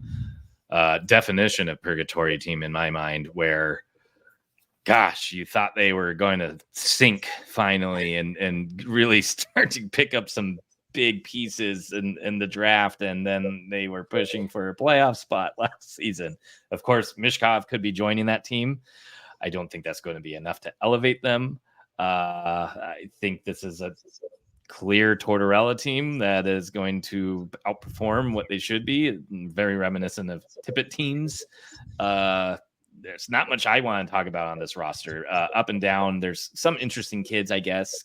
I don't think this is a team that's going to sell off. I think they are going to probably, again, outperform where they should be. I guess Owen Tippett is one hell of a prospect. Again, I love my shots on goal props, and I believe he had the number 1 or at least a top 3 shot volume per game. So again, if you're on shots on goal props, circle Owen Tippett as you go into this season. But him and Mishkov could be very interesting together. To playmaker, Mishkov's playmaking ability with Owen Tippett's release could be pretty interesting, but I just don't see enough here to move them out of the spot, and I see too much to put them in the bottom 5 area. Right. Yeah, and I mean, always the case in Philly is like the goaltending, right? Carter Hart's not there anymore, and now they got that Russian kid Fedotov who came over. Same way Orson's still there. A player I do like is Jamie Drysdale. I like that addition for them. Yeah, he's healthy. I really like him. And Cam York has been nice for them for the appearances he was able to make. I think he got. And I think even up front, that's a group that can really play John Tortorella hockey and be a lot better than they should be. But I don't think they're a playoff team. And we kind of saw that last year, right? They were kind of in the thick of it right until the end, and then it all just burned right to the ground. Yeah. Yep. And they didn't really make any moves this offseason either. No, nothing crazy. I mean, Cam Atkinson's gone. Short of getting Mishkov's coming in. Yeah, and Philly fans, I know it's exciting. I'm excited for you guys. I really like Mishkov, but if Connor Bedard couldn't carry the Blackhawks to the or anywhere near the playoffs, like Mishkov is not going to do that for you either. So it's going to take a little bit of time. You're going to have to build around him a little bit. But anytime you have a team or a team coached by Tortorella, you know you're going to be in a fight somehow. But that's where this purgatory fits so well for them, because their strengths pull really hard, but their weaknesses pull even harder. So until they build around Michkov and their young core, this is where they're going to stay. Moving right along to our neighbors of Philadelphia, the Pittsburgh Penguins. I'm ready to just drop them right in here and maybe near the bottom now. I mean, this team makes me Sidney sick. Crosby had one heck of a season. I mean, the way he was battling near the end there to essentially pull his team into the playoffs one last time, but did not happen. And a 1 year older for Malkin and Crosby and Letang and Carlson and you know how we called Montreal good mediocre. This is bad mediocre. 100%. Brilliant. Yeah. Brilliant. I agree. I don't Philly think would be kind of there too, but Mishkov's interesting enough to have my attention. But yeah. I think there's enough firepower there. You know, Crosby, Malkin, Carlson, Letang to keep them out of the bottom 5 lottery teams, but they're just the next tier up from that. Yep. Tristan Jarry, so hot and cold in net as well. So yeah. I respect the hell out of Crosby for just him being the player that he is. He's just one of the all-time greats. I love him. But this team frustrates me so much. I don't know what they're doing. I mean, that Rucker McGroarty trade, McGroarty, that's such a hard name to say, will breathe a little life into them. I think their prospect pool is one of the weakest, but they also not a lot coming there. Yeah, you could remember they wanted Jacob Chychrun, and Bill Armstrong wanted their 2 first-round picks for, I think it was 2027 and 2028, because not very far down the road here. They're going to be a very bad team. Yeah, I love Mike Sullivan, by the way, is one of the candidates who's expected to, first coach to be fired might be Mike Sullivan. He's got some term left, but wasn't hired by the GM. Team's not going to be very good. He just might want to go somewhere else as well. So that's something they keep an eye on. Next up, San Jose Sharks, Cup contender, right? I think they're probably maybe the worst team still. It'll be a dogfight between them and Calgary, and maybe Chicago. Yeah, I think Chicago and Columbus are probably worse than San Jose, but I don't know. That blue line is not so rough. hot. Yeah, the depth and forward it's all going to depend on Celebrini and Will Smith. I mean, on paper, as a prospect guy, it looks pretty fun and exciting and good. But man, look at Logan Cooley, 20-goal season, 45 points, I believe. Yep. Great. And that is a good rookie season. So if Celebrini puts up 40, 45 points, everybody's going to be praising him. If he puts up 50, even better. but Yeah. not many teams have a top scorer of 50-ish points and make much noise. So Logan Couture, I know he missed basic Loyola last year, and I mean, not Yeah. that he's going to be a game changer, but he can. It's one more body, right, to sure. help the games. Hey, you'll lose 5-4 instead of 5-1 or 6-1, right? So, another thing with San Jose is now they got 3 goalies, so someone needs a goalie. So Vanacek or Blackwood is going to get moved up here. That Askarov trade was a brilliant move by the team, though. I mean, if you're willing to move, I think there's a lot of debate here as the price they paid. When you have those extra assets, I think it's worth that gamble. I'm personally glad that Utah didn't make a bigger push to bring him over, just because we had just drafted Rabel, who has a lot of potential, and we're kind of getting to that point where those assets are drying out a little bit, where San Jose is kind of back in the thick of it. You got some extra assets. It's kind of why we've been able to move up in drafts and get guys we like by packaging together a bunch of picks. This is kind of San Jose doing that in the offseason, in my mind. Yeah, I mean, they got the hope is there, right? They got Celebrini, they got Smith, they got Eklund. They're bad because they were good for so long under the Doug Wilson era, right? Now they're kind of paying the price, but they have had a couple of high picks now, and I mean, they're not going to be a playoff team this year, and probably not the next, and probably not the year after that, but it is coming along. Yeah. I'm so jealous of their draft this last year. They got Sam Dickinson too, number 11 overall.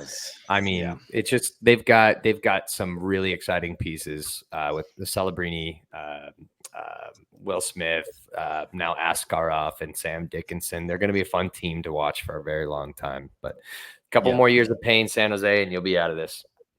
And speaking of Sam Dickinson, thanks to our friends in Seattle, he dropped. Seattle taking Caton to add to their treasure chest of small, toolsy, skilled wingers, centers, whatever. And I think this is one of those bad, mediocre teams. Sorry, Seattle Kraken fans. I think that fun playoff appearance and making it to the second round was really, really great for your fans. Really, a great way to build up that fan base, but this was an expansion team that looks like a typical expansion team, unlike Vegas. Lots of older vets. They are getting older. They have not sold off all of them. The roster still consists of a lot of those guys that were acquired during the expansion draft. Shane Wright still could be a phenomenal project in the center for the team. Yeah, I actually have a lot of faith in Shane Wright converting and being maybe a not solid even big breakout, but big year, and let's see what he can do, right? Totally. And he may be the type of goal scorer this team needs, but I just don't see it.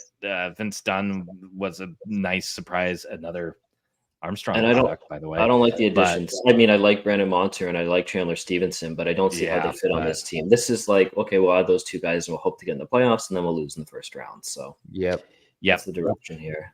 And I when we're talking about the discrepancy kind of closing between the quality of teams, I think a team like Seattle is one of the ones that gets hurt the most, because that year they did make the playoffs. That was the year where they were just historically bad teams, and they were in a very bad division. The division's not great, but I would say Anaheim may be nipping at their heels a little bit more. And generally in the West, the Central got stronger. So anything else we need to say about Seattle? Yeah, Corey. Just big Vince Dunn fan, also a Bill Armstrong draft pick too. So,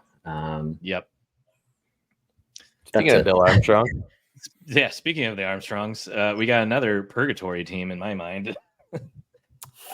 This one's got a little exciting with the offer sheets. We talked about that a little bit when we were discussing Edmonton, but this is going to be a team where Holloway and Broberg are going to probably get a little bit more opportunities than they would have in Edmonton. A team that is kind of retooling on the fly. They got a very nice pick in Dvorsky in the last draft. I'm trying to think who they drafted this season. It's escaping my mind. Who they drafted this year? Yeah. Helenius? Yes. Helenius? Or no, he went to Buffalo. Adam Yurtek. That's right. Yeah. Okay, yes. Who basically didn't play last season. Yeah, but that's kind of a sneaky good. Yeah, I mean, value for the draft. there's a reason that Doug Armstrong is the longest tenured GM, right? Yep. I mean, the Yep. This covering is a team helps, that is but hard to bounce out, and Jordan Kyrou could be a little bit more consistent. Robert Thomas has been a phenomenal center, a sneaky good center for the past couple seasons. He's so smooth. and they're both Uh, they're not like they're the same age as Clayton Keller, right? They're not old or anything like that. Yeah. So I mean, they do have the kind of older players who won with the team, like Braden Shen, who's older at this point, but they still have that kind of the next wave coming. and you added two next wave pieces in Broberg and Holloway right now, but Yeah. it's going to be interesting to see how they kind of build on the fly like this, and if they start creeping up to fighting for a wild card spot again. But again, the Central got tougher because of a team that we'll be talking about in a couple more spots here. Right. Another team that I think should have taken a flyer on Askarov is St. Louis Blues. I just don't like their goaltending, and they've got a lot of good pieces. Edmonton is so hit and miss, right? So if you could just focus on I think Berube said this last year, just focus on stopping the puck and forget about trying to get in fights and all this other stuff, and he can be good, but he needs to stop having his chit chats with Mike Smith every game. Very reminiscent of Mike Smith. Yes. Yeah. All right, Tampa Bay. I think you got to keep them in the playoff bound area, but this is a team that is starting to show the cracks. They've lost Stamkos. Yep. The Gensel addition is going to be sweet. That power play is going to be insane this season.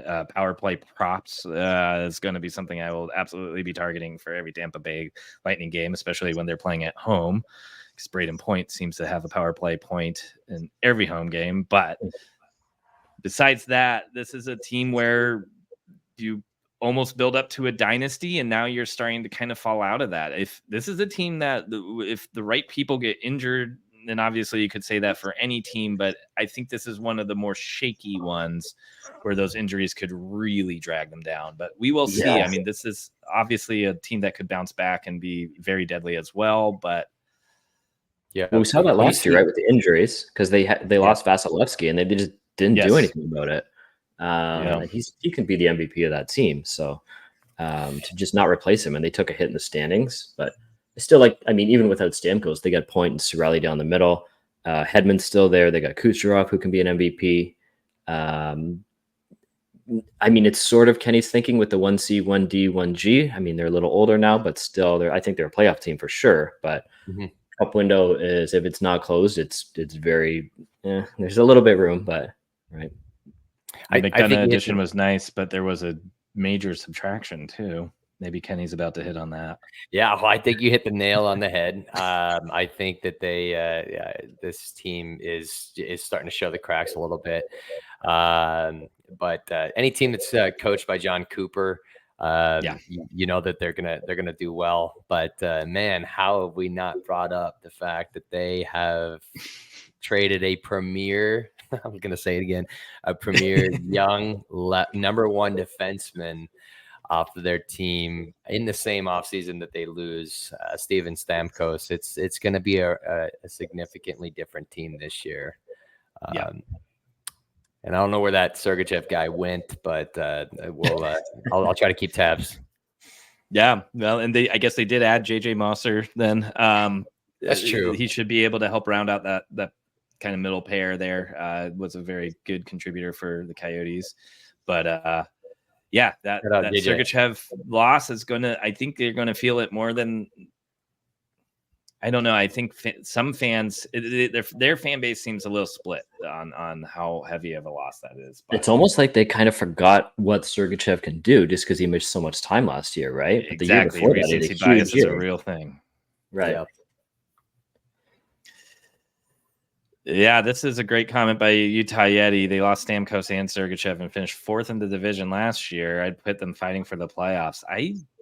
Kind of okay with that. I just feel like let's keep on going, and then maybe we can count the Eastern teams in the top two spots. But Toronto Maple Leafs, I don't think there's any doubt that they are a playoff bound team. Right. I think the discussion is what they can do in the playoffs still. I think solidly kind of in the middle of those playoff bound tier teams. I don't have much to say. It's kind of shuffling the chairs around a little bit more, but the band's back like Edmonton together. East, right? Like the forwards are there. Defense, I mean, the Chris Tanev contract is a disaster, but I mean, short term, it's fine. Yeah, short term is nice. Yeah.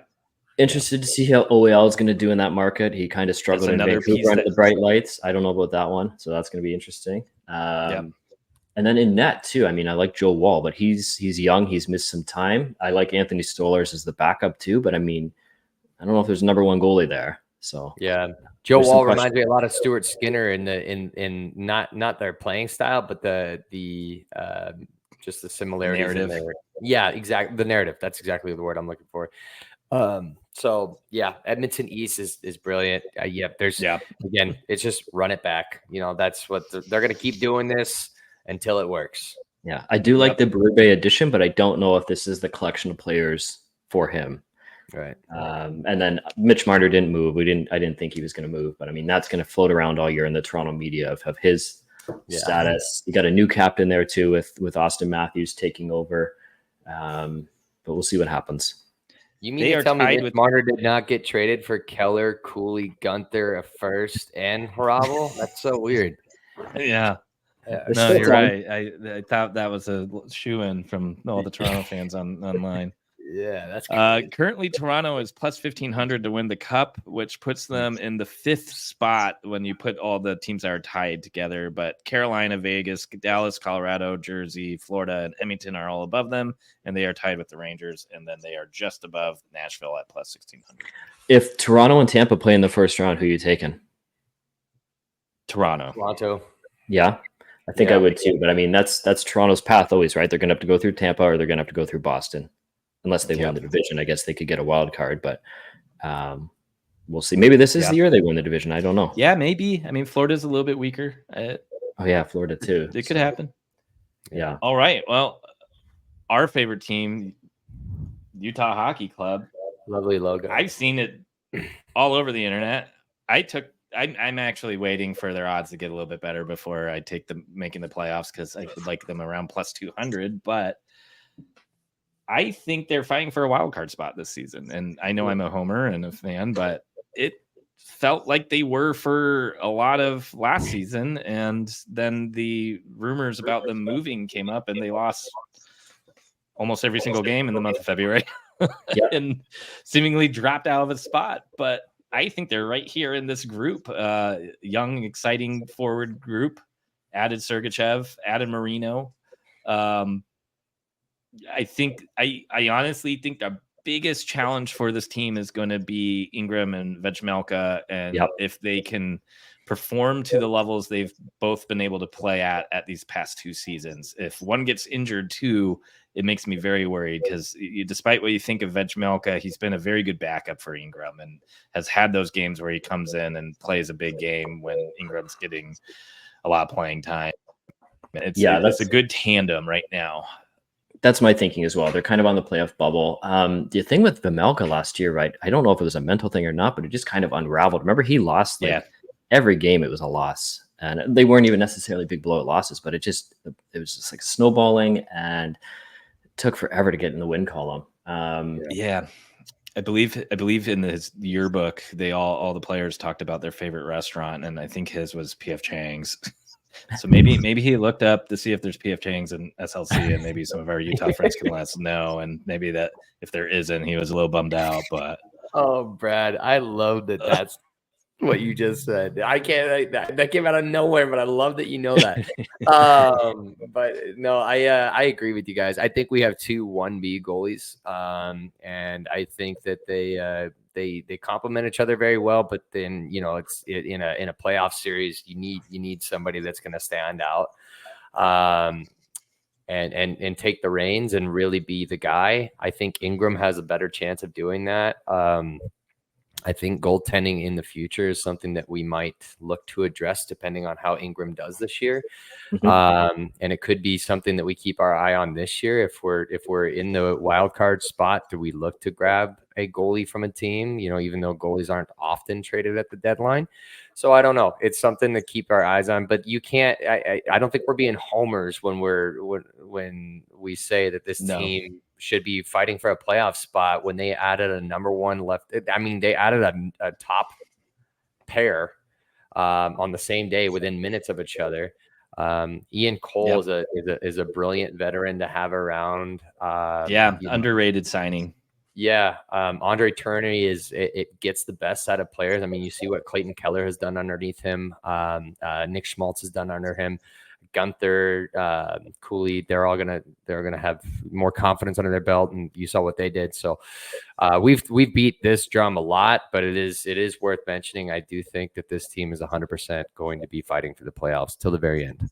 I think it comes down to Utah and LA for that last spot. Utah can score goals. LA's got the defense. Yeah, and I like our chances there. Yeah, I kind of do too. And again, I'm hoping that they may start a little slow, even though I think there's going to be a lot of magic in some of those opening games. I think that's part of it too, right? Almost kind of like when Vegas came in. I mean, it's different with Arizona or Utah, but now that's not all this like relocation and all that other drama kind of floating around. They finally got some security, especially the players who've been there forever, right? Like Clayton Keller and Austin Gross, who just lived with that forever. And now they have some security, and we'll see. All right, next up, Vancouver Canucks. I think you got to put them in the playoff bound spot. Right. I would probably put them, right after Tampa, maybe after Nashville, but I'm just going to safely put it here because of the Rick Tocchet effect. We don't know what the status is for Demko at the beginning of the season. This could be one of those teams that kind of struggles out the gate.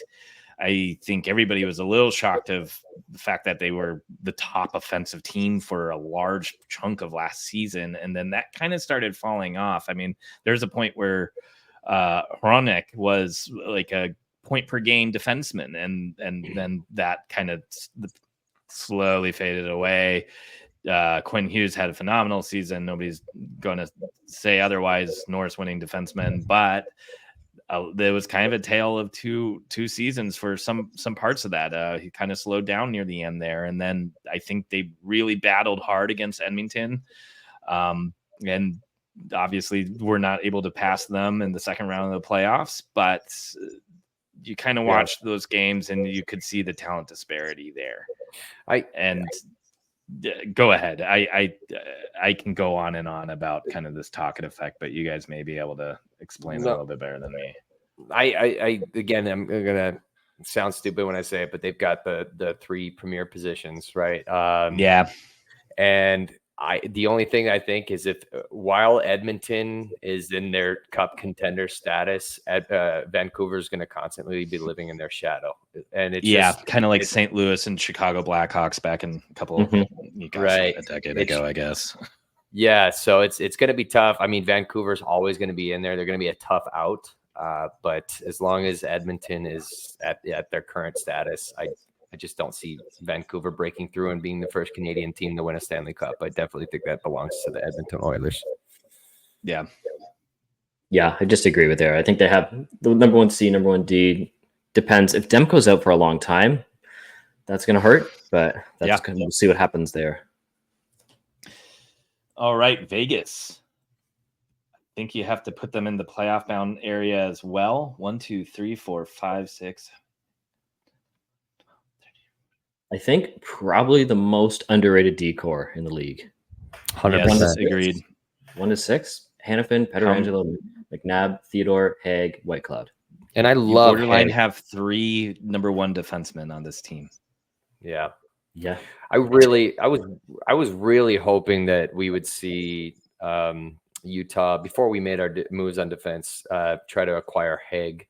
Because I just know that they're so stacked at that position. But yeah, 100% agreed. That defensive core is absolutely insane, and they've got firepower up front. They're going to be around for a while, much to our chagrin. Little surprised that they moved on from the goalie who went to Washington. I mean, I know they still have AHL. Yeah. And I don't know why. And then they bring in Samsonov, but kind of a weird situation there. But yeah, maybe they were not matter when you got that blue line in front of him. Right. Yeah, that's true.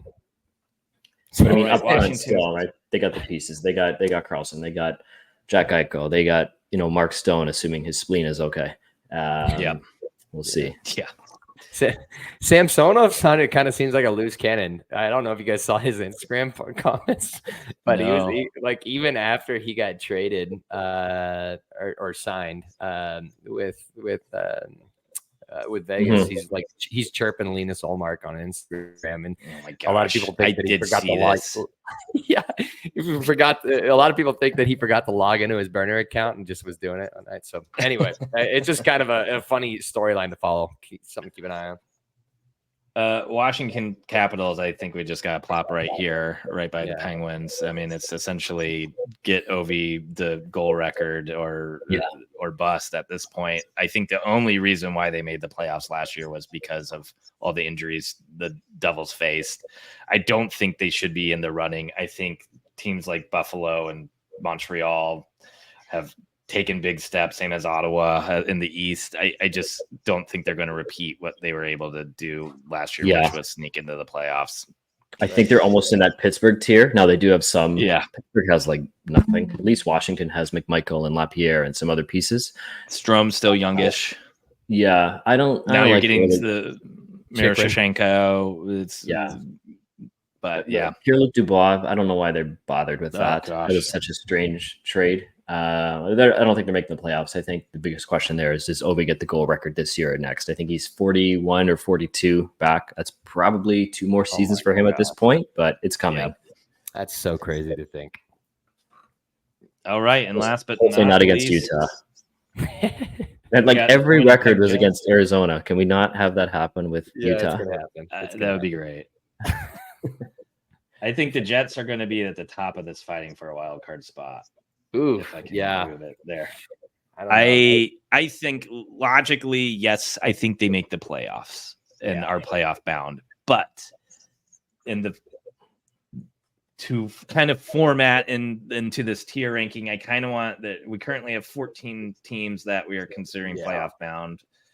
So I feel like there should be room for 2 spots. And that's why I would say they're at the very top of this fighting for a wild card spot. Yes, I think they are. I do too. I think there's probably realistically only one wild card spot that it's going to be up for grabs, and that will either. I mean, it's hard to say if it's going to be on the East or the West here. I would lean on the West, but if you put Winnipeg into the playoff spot here, then that means that the same teams are going. And for debate's sake, I think this feels a little bit better. Yeah, I think even just having Hellebuck, they're going to get in. They have a number 1 center or former number 1 center. Kyle Connor, always underrated, right? There's 35 goals there. Would like to see Cole Perfetti get a little more playing time this year. I would too. But still a lot of good pieces there. Gabe Velarde, I just getting rid of Dubois and bringing in the pieces they brought there. I think that's kind of surcharged the group a little bit. Nick Ehlers, did he not ask out? I can't remember, but he's still on the team. I mean, the team is pretty much exactly the same. Right. Kind of what you expected for Winnipeg is they don't make free agent moves, so it's all and even first round picks don't sign there, right? So So and Morrissey's trajectory has been fascinating to watch. He's a fun defenseman, so he's a great fantasy pickup. If anybody watching are fantasy players, definitely grab him. But yeah, I agree with you, Brad. I think that's a good spot to put him, because like if you bump him up to the playoff spot, who do we bump down? I'm not comfortable bumping any of those guys down. So I would say the only one you're either locking in all the playoff teams but one, or leaving it up for 2 to potentially make. And this is any other teams you'd move around. This kind of feels good. Yeah, I think that looks good. I mean, I think maybe Nashville, Florida a notch down. Not down a tier, but maybe near the back end of the Cup Contender status. Yeah, I'd be interested to hear what. Yeah, I'd be interested to hear what everybody watching thinks. Like, where did we? So, how many do we have from the West there ahead of Utah? 1, 2, 3, 4, 5, 6. Ooh. Okay. So That sounds actually, about- and we then- have the East locked up then. Playoff. Yeah, and then even if you look So- at the division, the only, I guess, Dallas, and then Colorado, and then Nashville, and then Winnipeg. So if you're Utah, you got to get in with a wild card, which Yeah. makes sense. So yeah, maybe it comes down to against Minnesota, against LA. Yep. I like our chances both there too. Against both I do those too. teams. I think we have a stronger team. I honestly think I would put them further up in this tier. And this should probably be lower too. But there's still a very young team. There's still more questions to me. Who? Oh yeah, they have Gustafsson. I was just gonna say for Wild's goaltender, Yeah. but Marc-Andre Fleury too, right? So whatever he can do at this stage, and he could be if things don't go well there, he could be a deadline addition for somebody else if he wants to go. I don't think he wanted to go last year, so we'll see this year. All right. Well, I think this is a pretty solid looking tier list of NHL teams and what we can expect from them this year. Anything else you guys want to say? That was a fun episode. Thanks for tuning in, everybody. Went a little long, but we enjoyed it. We love talking hockey. That's all we do. Yeah. Fingers crossed for playoffs in Utah. It's hard to quantify what the first season would be like. It's almost like the Arizona years when it was just kind of galvanizing around all the relocation and stuff like that. So maybe we'll see a similar phenomenon in the first year in Salt Lake City. Yeah. All right. Well, have a good one, everybody. And if you weren't able to tune in, this will be on Spotify, Apple, and YouTube tomorrow, or if you just want to revisit it. Otherwise, definitely make sure you're following us on the Clean Hits Substack. That's cleanhits.substack.com for all of our written content. Make sure you're following us on Instagram, on Twitter, all your favorite types of podcasts, hosting platforms, and otherwise, adios.